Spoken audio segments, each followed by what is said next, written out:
Nous recevons ce matin le sénateur de l'Allier, Gérard Deriot. Bonjour. Bonjour. Et merci d'être avec nous ce matin pour parler de cette période forcément particulière. On voulait prendre un petit peu le pouls, déjà voir à quoi ressemble l'emploi du temps d'un sénateur en cette période tout d'abord de confinement et puis de post-confinement. Là, comment ça se passe pour vous? Écoutez, pour ce qui concerne le confinement, comme tout le monde, c'est-à-dire de rester effectivement confiné. Moi, je suis CAI depuis le premier jour du confinement et malheureusement, voir les jours passer en se sentant un peu désemparé, dans la mesure où vous n'avez plus votre activité habituelle. Très vite, heureusement, les vidéoconférences avec le Sénat se sont mises en place et permettent justement de pouvoir continuer et à être au courant des affaires qui se déroulent, mais aussi d'y participer également de manière plus directe à travers les questions que vous pouvez poser.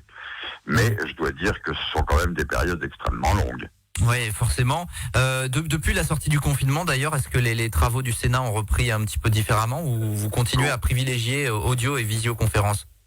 Non, on continue toujours en audio et visioconférence, sauf à partir de la semaine prochaine, où là, les travaux vont véritablement commencer, mais malgré tout, avec les problèmes que cela pose, c'est-à-dire l'obligation d'avoir qu'un certain nombre de parlementaires dans l'hémicycle pour éviter les proximités, et tout cela donc complexifie un peu les choses, mais la véritable activité va redémarrer à partir de la semaine prochaine, c'est-à-dire c'est la sortie du confinement malgré tout, et heureusement, parce qu'on est obligé de continuer et surtout que les affaires, elles, bougent. Ouais, bien sûr, il y a des choses importantes qui se décident, on va en parler. Ça veut dire que vous allez retrouver les bancs du Sénat dans les prochains jours?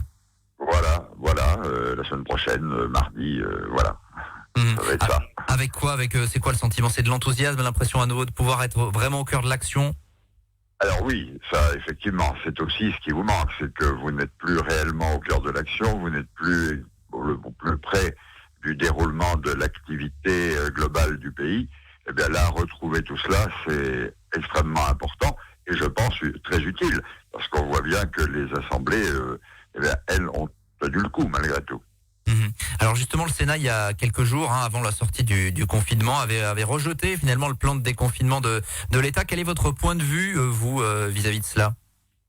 Oui, écoutez, rejeté. On avait amendé, on avait modernisé, on avait modifié. Et finalement, le gouvernement s'était quand même rallié, et puis donc l'Assemblée nationale s'était ralliée justement aux préconisations du Sénat. Ça montre que le Parlement fonctionne. D'ailleurs, le Parlement, Assemblée nationale plus Sénat, et qu'il se complète. Ce qui est le but, d'ailleurs, dans la Constitution, c'est d'avoir deux chambres différentes qui puissent se compléter. Et à partir de là, on n'a pas rejeté, on a, je vous dis, modifié par rapport au texte initial, en l'enrichissant, à mon avis, et en le sécurisant. Ouais. Quel point posait problème finalement avec lesquels vous n'étiez pas d'accord forcément? Il y avait quand même que l'on redonnait à nouveau quand même les pleins pouvoirs, finalement, ce que l'on a fait quand même au gouvernement. Ça fait quand même plus d'un an maintenant que pratiquement le gouvernement gouverne, c'est le cas, avec les pleins pouvoirs. C'est quand même un peu compliqué par rapport à la démocratie. Bon, donc il fallait mettre des bornes pour pouvoir bien le cerner. Et puis il y avait aussi la protection des élus, car on voit bien que heureusement qu'il y avait les élus locaux, les maires, les conseillers municipaux, les conseillers départementaux et régionaux pour pouvoir faire redémarrer réellement le pays, puisque ce sont eux qui ont supporté une grande partie, en particulier, du retour des enfants dans les écoles, avec le risque qu'on pouvait craindre. Et donc, à partir de là, ce sont les élus locaux, il fallait les protéger, parce que s'il y avait la moindre difficulté qui se produisait, le moins d'accidents qui se produisaient, c'est quand même pas les élus locaux qui sont formés pour le faire. Ils le font parce qu'ils ont la volonté, justement, d'être utiles, ils le font parce qu'ils savent qu'il faut se dévouer pour tout le monde, mais on ne peut pas non plus les mettre en péril et puis après les condamner. Justement, quel regard vous portez sur la manière dont le gouvernement gère cette crise sans précédent finalement? C'est-à-dire, alors si je parle de la crise réelle, la crise sanitaire au départ, ça a été quand même une grande approximation dans la mesure où on s'est retrouvé à ce moment-là avec les stocks de masques qui n'existaient plus, des médicaments qui servaient pour la réanimation qui n'étaient pas suffisamment nombreux. Enfin, vraiment, c'était de l'improvisation totale. Alors que je vous rappelle, les plans, justement, qui avaient été faits il y a quelques années, qui avaient été faits il y a maintenant, disons, depuis 2010, 2011, qui avaient été faits à la suite, justement, de l'épidémie H1N1, prévoyaient toute cette organisation. Il y avait d'ailleurs un établissement qui avait été créé exprès à ce moment-là, qui s'appelait les Prusses, et qui était chargé de gérer les stocks de tout cela. Et comme par hasard, dans le gouvernement Hollande, tout ça a été supprimé, et à partir de là, plus personne s'est occupé de regarder comment étaient gérés les stocks de ce qui était nécessaire pour faire face à une épidémie. Donc de ce côté-là, évidemment, ça a été une surprise pour tout le monde, même si il y avait eu un rapport qui avait été fait au Sénat par un de mes collègues il y a 2-3 ans, montrant qu'effectivement, attention, les stocks étaient en train d'être laissés à l'abandon et qu'il faudrait peut-être faire attention. Mais malheureusement, rien n'a été fait. Et puis alors, après, le retour des enfants dans les écoles, ça a été plutôt bien géré, mais aussi grâce à l'action des élus, c'est-à-dire l'ensemble des élus locaux. Et finalement, ça a été plutôt bien géré, c'est tant mieux.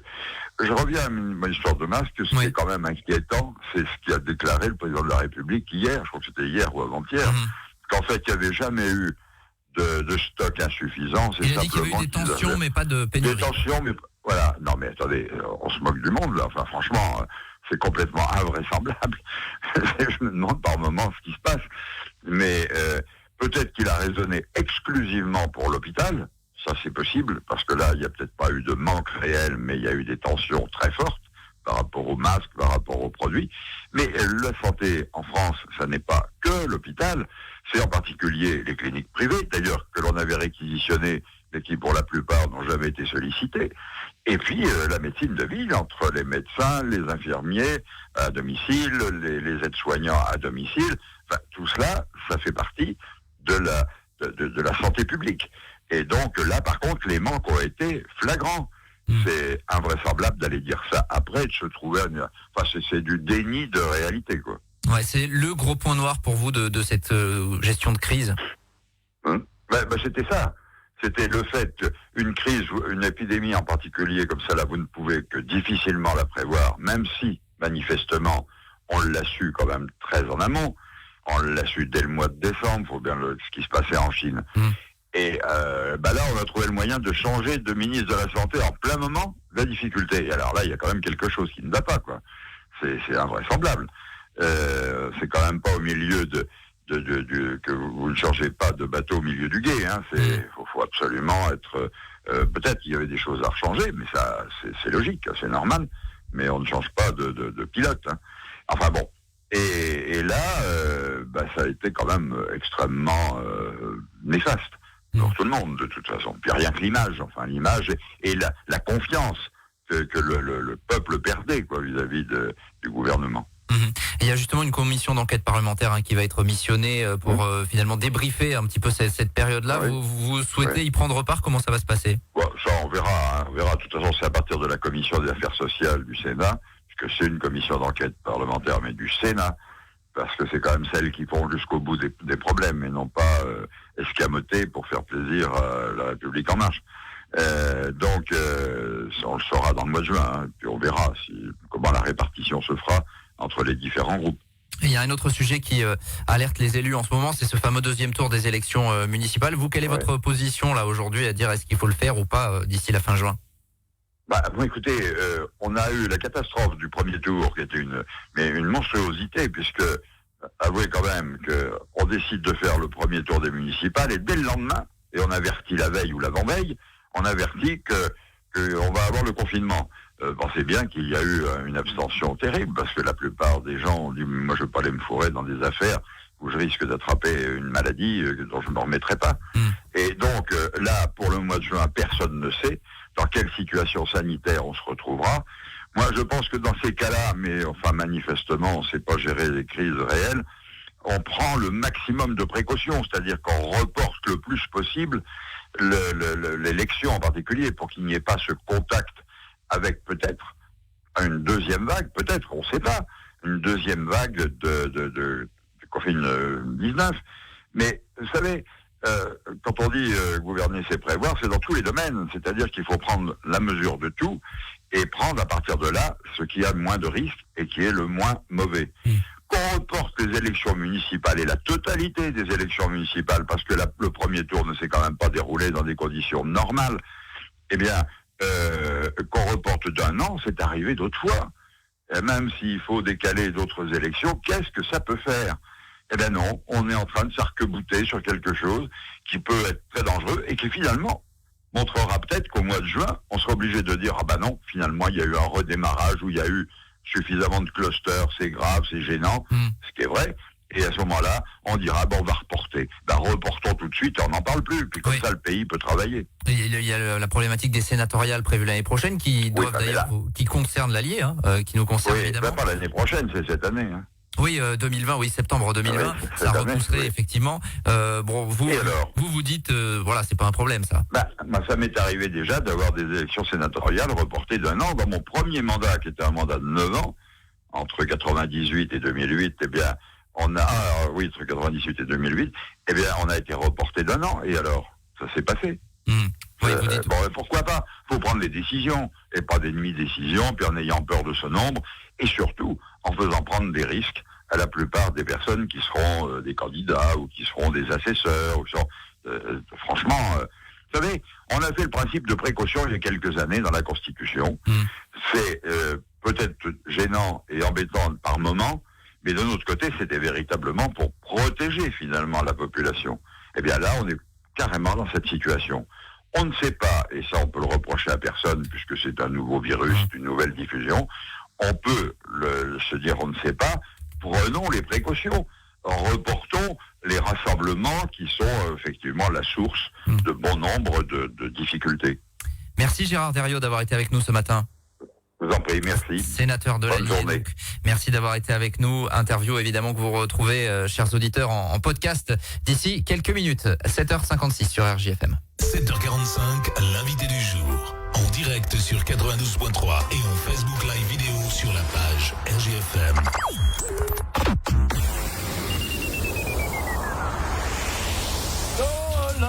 Vous entendez ? C'est mon mari qui chante sous la douche. Il est de très bonne humeur aujourd'hui, parce qu'il est passé chez Liberty Cars. Oui, je sais, il chante faux. Par contre, quand il s'agit de faire des économies, il est dans le vrai. En ce moment, si comme nous, vous avez la chance d'avoir une voiture essence, Liberty Cars peut vous installer un boîtier de conversion éthanol qui vous permet de faire plus de 40% d'économies sur votre plein. Ça vaut bien une petite chansonnette, non ? Liberty Cars.